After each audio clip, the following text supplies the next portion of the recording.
Ito na yung gusto ng aking anak na i-drive, ang Chevrolet pickup car. Gusto daw niyang i-drive at subukan.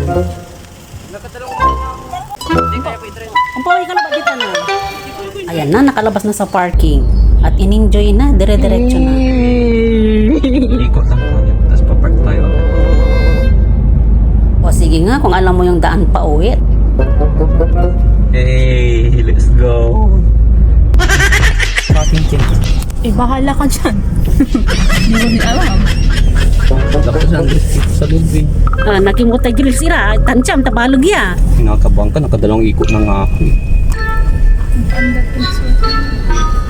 Parang wala kang tiwala sa akin. Alagar ka.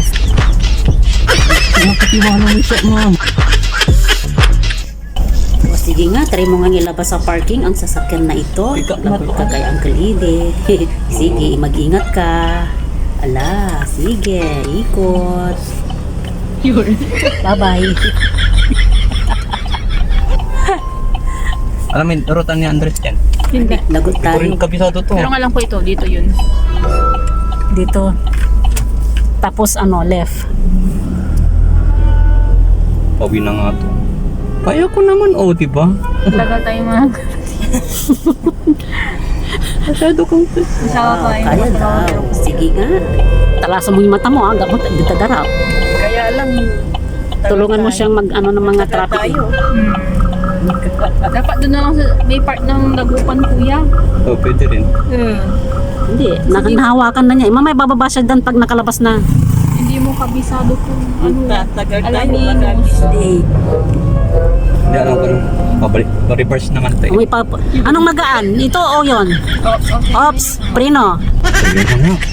Masyado kang reaksyon. Sige nga, sige nga. Masyado kang reaksyon.